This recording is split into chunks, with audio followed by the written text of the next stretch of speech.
I have cables dangling everywhere. I wish you guys could see this.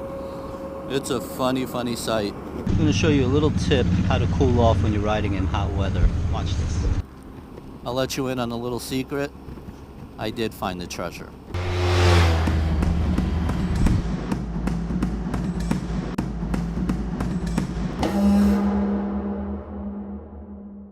Good morning, friends. How are you? Mike here. We are two-wheeling it in Georgia today. I'm in Byron, Georgia. It's about 550 miles from home. Doesn't leave me too much, maybe 8 hours of riding. Had a hell of a day yesterday. Kind of mixed ups and downs. I really enjoyed the ride as I was riding through Tennessee. And really pretty ride through the mountains. Some beautiful curvy roads. Lots of fun riding. I guess I pushed it a little too hard on the ride because as I came out of there and got into Georgia, I started feeling my brakes going a little soft. Wasn't sure what it was. I checked for any leaks. Nothing was leaking. I checked the fluid. Fluid level was good. It turns out that I guess I was working the brakes too hard and the brake lines expanded. It gave me a pretty good scare because it was the front one and the rear one as well. Then I was ready to settle in for the night. I was getting tired.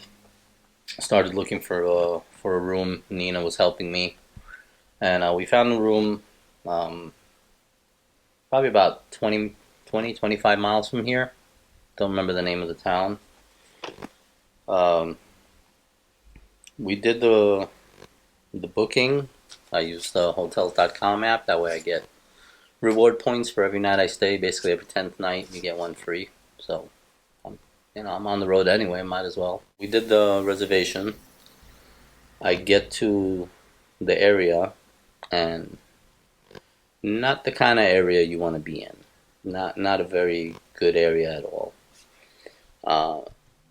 I get to the hotel itself. I get to the lobby. I go to check in, and there's nobody even in the lobby. Doors are locked. People outside doing God knows what. It looked like they were selling drugs right outside. Just young kids sitting in front of the rooms. It just not a safe feeling. I mean, I've been in ghettos, and I grew up in New York, and I know how to tell good areas from bad areas, and this was not a good area. This was not a safe area. So I abandoned it. I turned around, jumped back on the bike. I told Nina I'm not staying here, and took off. So we started looking for another room. We came across this place. I don't even know what it is. I think it's Best Western. Actually, I have the key right here. Wyndham Resorts. It's a Super 8 by Wyndham. So we found this place. Booked it. They had one room left, so that was perfect. Did include breakfast, which is how I set up my searches for all the rooms, so that's great. When I got here, I called up hotels.com and I explained to them. I said, listen, I had made another reservation at a different hotel. It was called America's Best Value or something like that. I got there. The area did not look safe. There was nobody at the front desk to check in, and I didn't feel safe there. I turned around. I walked away. And she told me, well, the rooms are non-refundable. I would have to contact the hotel, and if they agree, then we can issue you a refund, blah, blah, blah. So she puts me on hold. She calls the hotel, gets back on the line with me. She says, listen, sir, I apologize, but the room was non-refundable. So it's really at the discretion of the hotel, and, I spoke to them, and that's the policy, and we really can't do anything about it unless we have their approval. But no worries, I was able to convince them, and they agreed to give you the refund. It's like, why not just lead with that? I did also try that method that I touched on yesterday with the audio recording. I tried putting the lav mic in the helmet. Didn't work out well. I didn't like the sound quality. There was a lot of clipping, and I don't know what went wrong there. So that didn't work. I'm trying something else today. Hopefully that will work. I don't know what I'm gonna do with the footage from yesterday. It's the audio is really bad. Maybe I'll just do a voiceover on it or something. But I'm not gonna put you guys through that because it's just horrendous audio. Not what I invested a lot of money in all this audio gear for. Let's hope today's method works out better. It's a different microphone. It's kind of a different setup. I'm hoping it'll work. And that's about it. So, like I said, 550 miles from home, only about 8 or 9 hours of riding. I'm gonna just push straight through. It is supposed to be a warm day today in the high 80s and some rain I'm gonna have to contend with. But you know what? I'll take it. It's better than the cold. So I will see you guys on the road. See you soon. Good morning, folks. It is Saturday morning. I just checked out of the hotel right now. This was a good little hotel.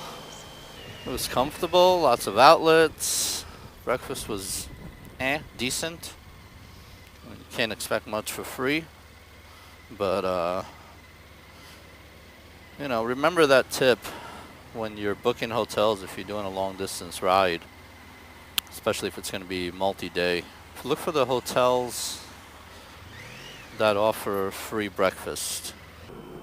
You got to do the math. If you're going to go and have breakfast at, I don't know, Denny's or IHOP or Waffle House, any one of those places, you're going to spend 10, 15 bucks on average on breakfast. So if you're going to spend $50, $60 on a hotel, might as well get one with breakfast, and that helps offset the cost a little bit. I've been doing that for years with Nina, and it's always worked out rather well. Sometimes you get lucky and you'll get a hotel that offers full breakfast, in other words, a hot breakfast. And sometimes it's just a continental breakfast, but even the ones that just offer continental breakfast, these days, they'll all include at least like waffles and bagels and toast, things like that. It's still a decent breakfast. I mean, it's enough to hold you over at least until lunchtime.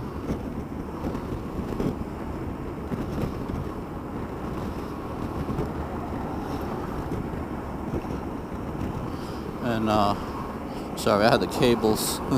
I have cables dangling everywhere. I wish you guys could see this. It's a funny sight. With the microphone cables dangling and chargers and all kinds of stuff. I look ridiculous. But I'm trying to do what I can to keep the quality up. It's a losing battle on this trip with the camera housing breaking on me. It really does pose a challenge. Right now I'm actually doing 2 different audio recordings, hoping one will come out better than the other. Just because I didn't like the way the recording came out yesterday using the Zoom recorder and the lav mic inside the helmet. So what I did is I removed that one. I put in a different lav mic. One that was actually recommended by a motovlogger. He says that he uses it and works pretty good. I believe the name of it was Blue Panda, if I'm not mistaken. Don't quote me on that. The batteries had also died on me on the Zoom yesterday. So I ran out this morning to the gas station and I bought a pack of AAA batteries. And we'll see if it works out. Hopefully the sound quality is better, and who knows, if it works really well, I might just keep this setup.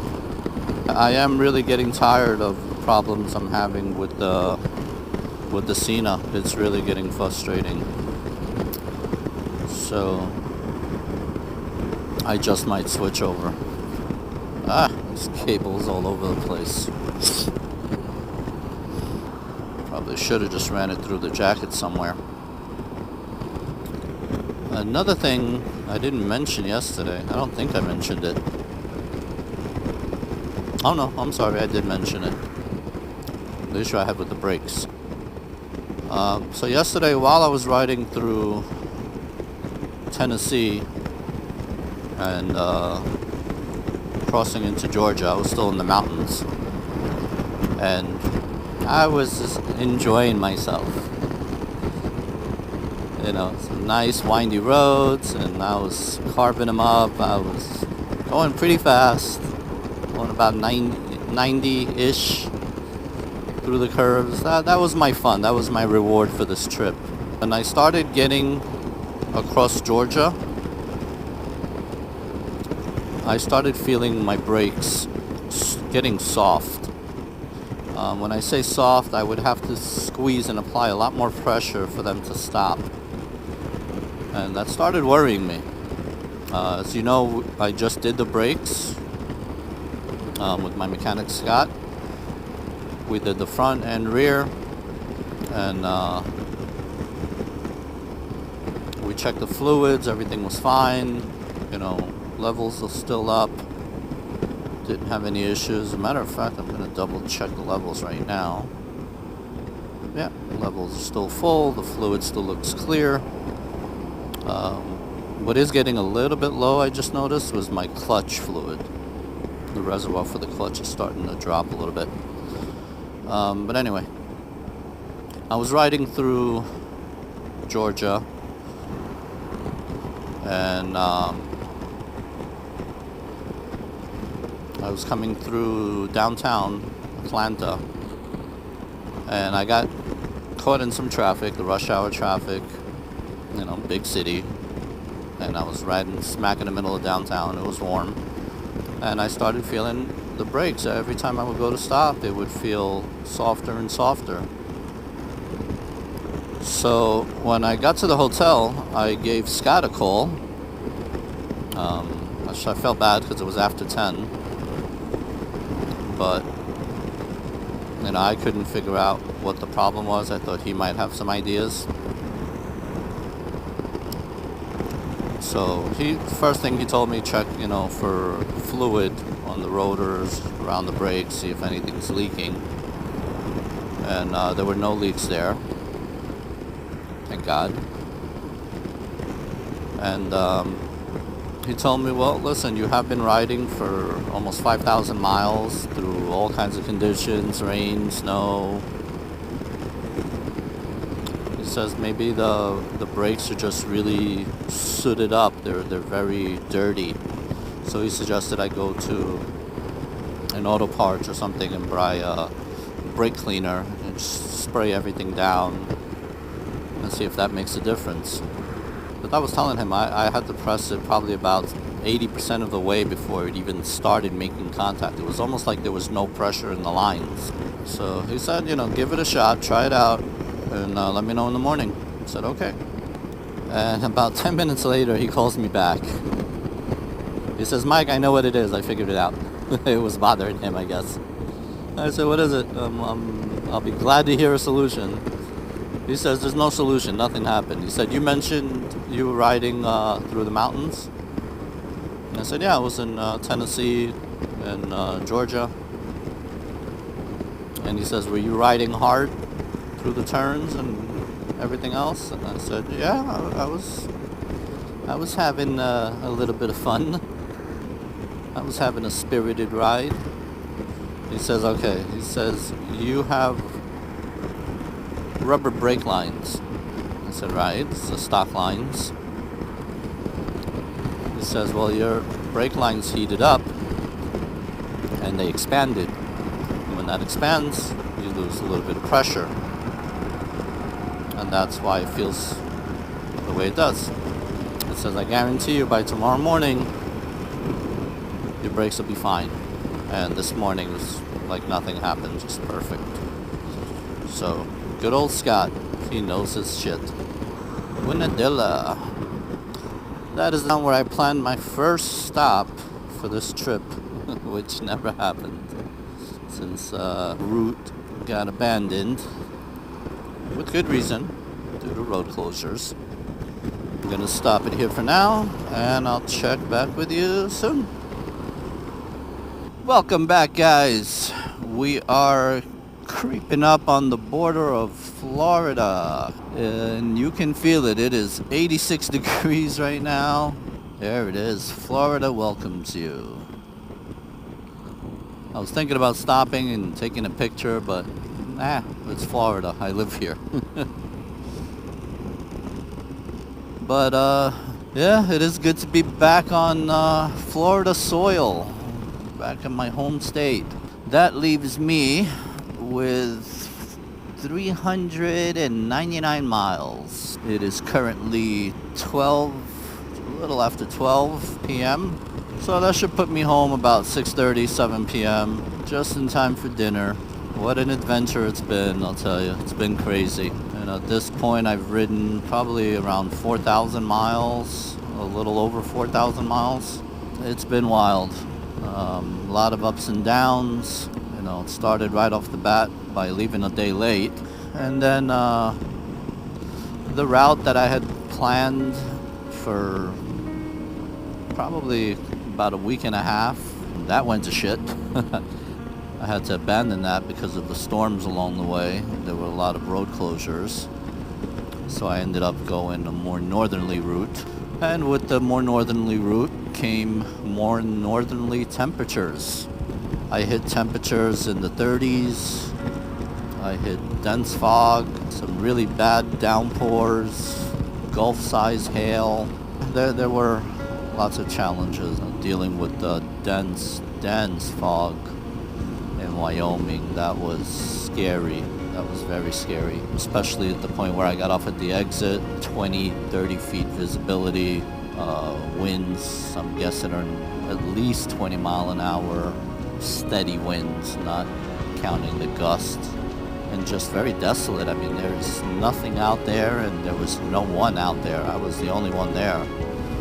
And having to ride on that dirt and gravel road, just being in a place that I'm not familiar with, and especially not seeing a single car there, not seeing a single person there.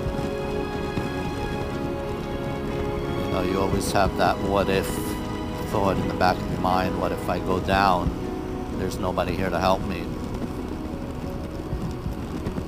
So, I mean, I guess I shouldn't have those thoughts, but, you know, I'm the type of person that likes to be prepared for pretty much anything. So I try to think of different scenarios, and I try to come up with a solution where if this would happen, I would do this. If this would happen, I would do that. Yeah, there weren't too many solutions in Wyoming, not by the monument anyway. And the constant stress and pressure of racing against the clock to get out of there before those severe storms came through. And I got out of there just in the nick of time. The next day they got a lot of snow in Wyoming, Colorado. And yeah, there was a little bit of disappointment, not finding the treasure there. I'll let you in on a little secret. I did find the treasure. Not the treasure I was seeking. Not the one I rode 4,500 miles to retrieve. But I found a different type of treasure. A treasure of knowing that I can push myself to the limit, that I can do these difficult, trying rides, that I don't quit when things get tough, that I push through them. That I don't give up because it's cold out or it's wet out, or I dropped my bike and I got stuck in mud and I broke the mirror and I have no mirror.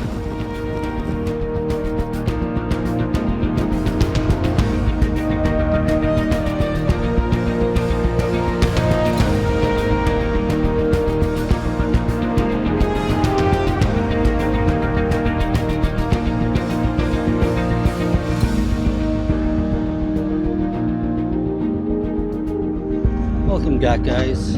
going to show you a little tip how to cool off when you're riding in hot weather. Watch this. Get a cup of ice.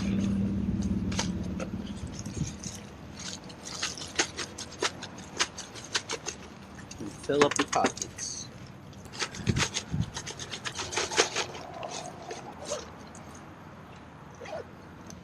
As that water evaporates, it'll cool you down.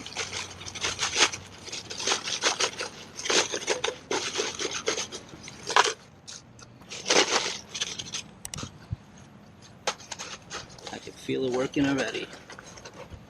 So that's a pro tip for you guys riding during hot weather.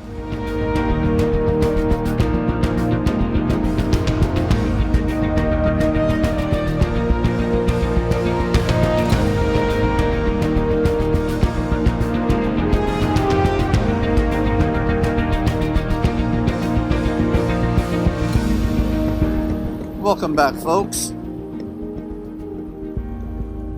We are about 175 miles from home.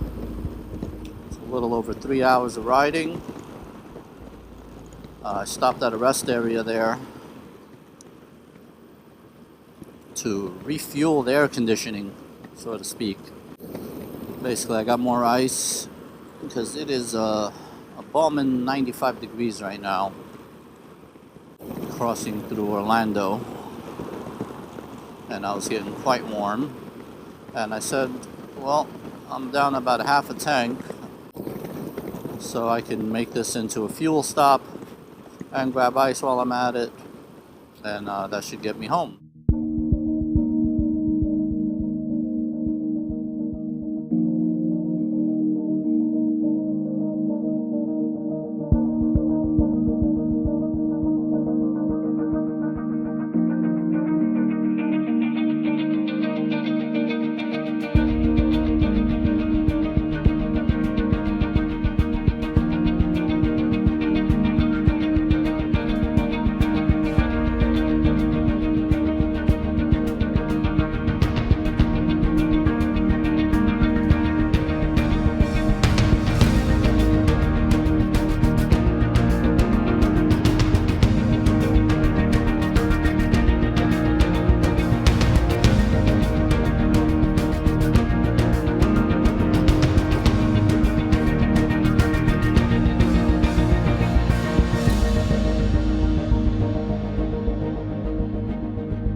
Come here.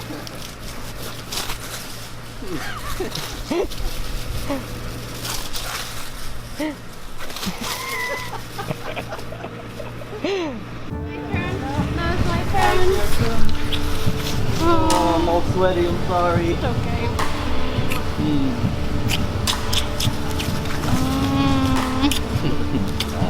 Missed you. Oh,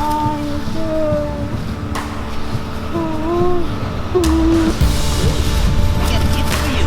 yeah, she's so happy. Look at your gift. Look, Zoe, I got you a toy. That's yours.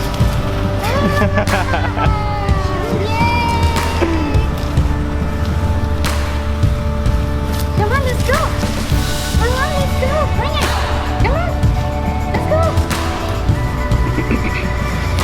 Come on. Whoa.